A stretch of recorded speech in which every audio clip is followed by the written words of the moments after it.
Hello passengers, I hope आप सभी अच्छे होंगे। आज जिस ड्रामा को मैं एक्सप्लेन करूंगी उसका इंतज़ार मुझे काफ़ी समय से था और इसका ट्रेलर मैं ऑलरेडी अपने चैनल में डाल चुकी हूँ। टाइटल देख के आप समझ ही गए होंगे कि ड्रामा का नाम यूमी सेल है, जिसका सीज़न 2 अब जाके रिलीज़ हुआ है। अगर किसी ने यूमी सेल का सीज़न 1 नहीं देखा है तो मैं इस टॉपिक से रिलेटेड एक समराइज वीडियो जल्द ही बनाऊँगी। तो पैसेंजर्स अपनी अपनी सीट बेल्ट टाइट कर लीजिए और बिना किसी देरी के मैं एक्सप्लेनेशन के इस सफ़र पे आपको ले चलती हूँ। फर्स्ट सीन में हम यूमी को वोंग से ब्रेकअप करते हुए देखते हैं, जो कि सीज़न 1 के लास्ट एपिसोड का एंडिंग था। दोनों की आपसी सहमति से ब्रेकअप होता है, पर अंदर से यूमी के सेल्स दुखी हो रहे होते हैं, जिसका असर यूमी पर भी दिखाई देता है। यूमी का एक सेल दूर से मेल लेकर आता है, जो कि रीजन सेल को देते हुए कहता है कि वो ब्रेकअप नोटिस है जो उसे लव सेल तक पहुंचाना है। ये सुन के रीजन सेल लव सेल की कंडीशन क्रिटिकल बताता है, जिसे एडमिट कर दिया गया है। ये सुन के पोस्टमैन सेल उस नोटिस लेटर को रीजन सेल को देने की कोशिश करता है, बट कोई नहीं लेता वो नोटिस। और यहीं से एपिसोड 1 का टाइटल हमें दिखाई देता है। सारे सेल्स इधर से उधर भागने लगते हैं। पोस्टमैन सेल उनको आवाज़ लगाता है, पर कोई आगे नहीं आता। वहीं दूसरी ओर यूमी काफ़ी सैड होती है ब्रेकअप से। उसके सेल्स आपस में डिस्कस करते कि वो ज़रूर किसी बात से नाराज़ हो कि यूमी से ब्रेकअप किया है। वो बहुत पसंद करते थे एक दूसरे को, तो क्या वो वापस यूमी के पास आएगा? बट रीजन सेल इस बात को इनकार करते हुए बाहर पोस्टमैन सेल के पास नोटिस मांगता है, और वो खुद श्योर नहीं था कि उसको ब्रेकअप नोटिस एक्सेप्ट करना चाहिए कि नहीं, इसीलिए वो एक और दिन की रिक्वेस्ट करता है। यूमी को रात में नींद नहीं आती। वो उठ के वोंग को एक बार कॉल करती है और अंदर में से प्राइड सेल गुस्सा होती है उसके ऐसा करने से, और यहाँ इमोशन सेल रोकती है प्राइड सेल को ये कह के कि अगर यूमी कॉल कर रही है तो प्राइड बीच में ना आए। यूमी वोंग को कॉल लगाती है ये बताने के लिए कि उसको ब्रेकअप नहीं करना, पर वो कॉल रिसीव नहीं करता। यहाँ पोस्टमैन नोटिस रीजन को देने जाता है। यूमी भी सोचती है कि अब उसको एक्सेप्ट करना चाहिए ये ब्रेकअप। वो रोने लगती है और यहाँ सेल्स के शहर में भी बाढ़ आ जाती है। सारे सेल्स अपने आप को बचाने की कोशिश करते हैं और यहाँ सब फिक्र में लगे रहते हैं यूमी के कि वो पूरी तरह से टूट चुकी थी। वो बस लोगों को दिखाने के लिए नॉर्मल बिहेव कर रही थी, पर अंदर से वो बहुत ज़्यादा सैड हो चुकी थी। दिन जैसे जैसे बीतता है यूमी थोड़ा ओवरकम होती है सिचुएशन से। सेल को भी नई रोशनी दिखाई देने लगती है और अब वो भी अपने घर अपनी जगह जा सकते हैं। यूमी को रात में कॉल आता है और डिटेक्टिव सेल को लगने लगता है कि इतनी रात को ज़रूर वोंग का कॉल आया होगा। यूमी फ़ोन देखती है जिसमें एक न्यू नंबर से कॉल आ रहा होता है। रिसीव करने पर उसकी फ्रेंड रहती है जो उसका हालचाल पूछती है। यूमी को अब और बुरा लगने लगता है कि वो यूंग को याद करने लगती है और रोने लगती है। यहाँ फिर से सारे सेल्स आंसुओं में डूबने लगते हैं। यूमी देखती कि वोंग अपना प्रोफाइल पिक्चर हटा चुका है जिसमें उन दोनों की साथ में पिक थी। यूमी फिर उसके फ्रेंड के प्रोफाइल को चेक करने लगती है और उसको आईडी से वोंग दिखता है। यूमी इमोशनल होती है ये देख। नेक्स्ट सीन चेंज होता है और हम यूमी को उसके कलीग के साथ देखते हैं, जिसमें रूबी यूमी से बोलती है कि आप ब्रेकअप करने के बाद कैसे नॉर्मल रह रही हो, और यूमी को इस बात के लिए कूल कहती है। यहाँ यूमी वोंग को मिस करती है और हम यहाँ वोंग को भी यूमी को याद करते हुए देखते हैं।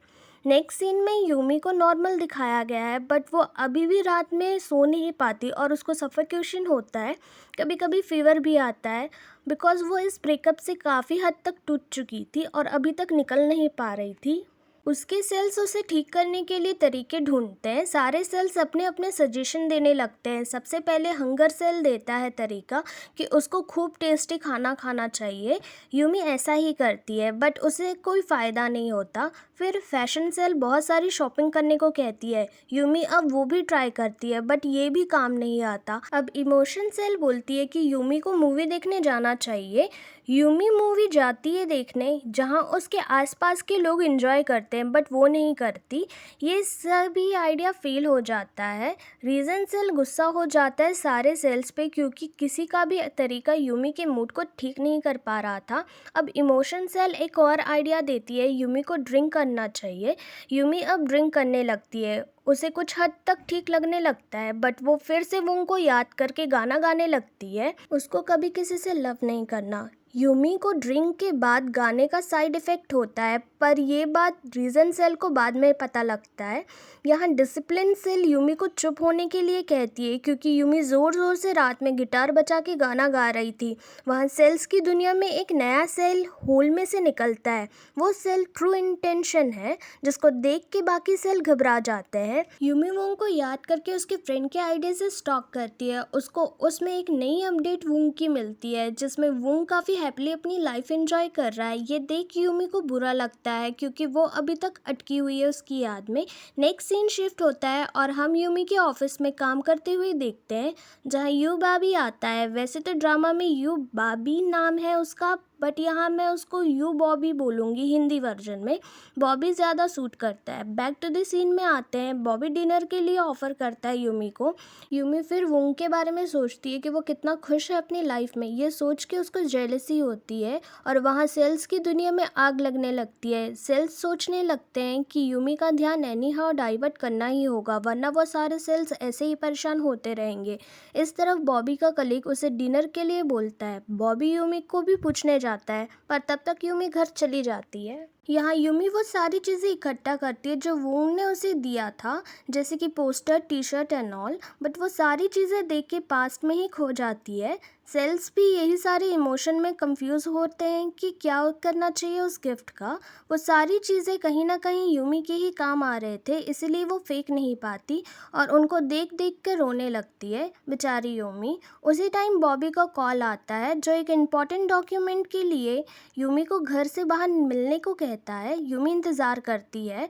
बॉबी डॉक्यूमेंट देता है और यहाँ बॉबी यूमी से उसका हाल पूछता है, जिस पे यूमी उसको हैरान होकर देखने लगती है। फिर नेक्स्ट सीन में रूबी को बॉबी से बात करते हुए यूमी और उसकी कलीग देखते हैं।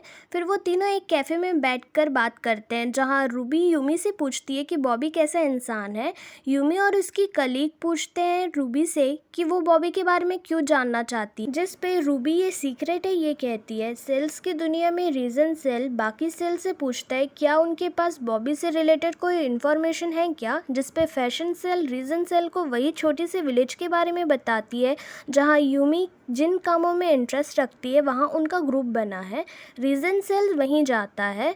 रीजन सेल को वहाँ नॉटी सेल भी दिखाई देता है और वो बॉबी की इन्फॉर्मेशन उससे मांगता है। नॉटी सेल उसको क्लब के बारे में बताता है जहाँ उसको ये इन्फॉर्मेशन मिल सकती है। रीजन सेल वहाँ जाता है जहाँ उसको गार्ड सेल मिलता है, जो चुपके से बॉबी की खबर रख रहा था। रीजन सेल उसको बोलता है कि उसे बॉबी से रिलेटेड इन्फॉर्मेशन चाहिए क्योंकि रूबी को जानना है, और गार्ड सेल उसको बता देता है। और यहाँ हम देखते हैं कि ये इन्फॉर्मेशन यूमी को कैसे मिली। यूमी का ध्यान एक दिन बॉबी के डेस्क पे जाता है, जहाँ वो उसके बुक्स को नोटिस करती है और बॉबी उसको देख लेता है और यूमी को डिटेल बताता है बुक की, और यूमी को भी पढ़ने के लिए दे देता है। यहाँ गार्ड सेल क्लब का नाम मिटाता है क्योंकि उसको डर था कि रीजन सेल कभी भी उसको वहाँ से हटा देगा और ये काम उसको छुप कर करना होगा। यूमी बॉबी की दी हुई बुक काफ़ी इंटरेस्ट के साथ पढ़ती है, जो कि उसकी पसंद से मैच करती है। वहीं राइटर सेल क्लब ज्वाइन करने आता है क्योंकि उसकी मुलाकात किसी नोवेल में दिलचस्पी रखने वाले से हुई थी पहली बार। गार्ड सेल के मना करने पर भी वो उनके क्लब में ज्वाइन होता है। धीरे धीरे यूमी की बहुत सारी पसंद बॉबी से मिलने लगती है, लाइक सेम म्यूज़िक, और वहीं गार्ड सेल के क्लब में बाकी सेल्स ज्वाइन हो रहे थे। हम यहाँ यूमी को काफ़ी इन्जॉय करते हुए और हैप्पीली मूड में देखते हैं। वो रूबी को बॉबी की पसंद बताती है मैसेज में। नेक्स्ट सीन में बॉबी यूमी से उसी की पसंद के म्यूज़िक कंसर्ट में चलने के लिए पूछता है। यूमी हाँ करती है। दोनों कंसर्ट में जाते हैं, जहाँ यूमी वोंग को याद करती है और बॉबी उसको कंफर्टेबल करता है अपनी बातों से। वहीं दूसरी तरफ रीजन सेल बाकी सारे सेल्स को ढूंढता हुआ क्लब की ओर आता है, जहां उसे कोई नहीं दिखता, बट सारे सेल्स वहीं छुपे हुए थे। अचानक से वहां की वॉल टूट जाती है और सेल्स नज़र आ जाते हैं। बाद में रीजन सेल उनके क्लब को बैन कर देता है, बट गार्ड सेल फिर से बाकी सेल को अपनी तरफ लेके गैंग बनाता है, जो कि सिर्फ बॉबी की ही साइड थे। यूमी म्यूज़िक कॉन्सर्ट काफ़ी इन्जॉय करती है और बॉबी उसको हैप्पी देखता है। जाते वक्त यूमी आइसक्रीम लेती है जिसका फ्लेवर उसको पसंद आता है, जो कि उसके फेस के एक्सप्रेशन से पता लग जाता है। यहाँ बॉबी बताता है कि यूमी जो भी सोचती है, जो भी उसके मन में होता है, वो उसके फेस पे साफ नज़र आता है। जैसे कि जब वो पहली बार मिले थे तब यूमी का फेस एक्सप्रेशन बॉबी को देखकर कैसे बना। बाद में जो भी इंसिडेंट हुआ वो सब बॉबी यूमी से कहता है। यहाँ पास्ट के कुछ सीन्स हमें दिखाए जाते हैं। यही सारी बातें वो कैजुअली करते हैं, तभी बॉबी यूमी को डेट के लिए बोलता है अचानक से, और यूमी उसको देखते ही रह जाती है। और यहाँ एपिसोड 1 का एंड होता है। आई होप ये एक्सप्लेनेशन आपको अच्छा लगा होगा, तो लाइक, शेयर और सब्सक्राइब करें। और मैं आप सभी से मिलती हूँ अगले एपिसोड के साथ। तब तक के लिए with lots of love, bye bye.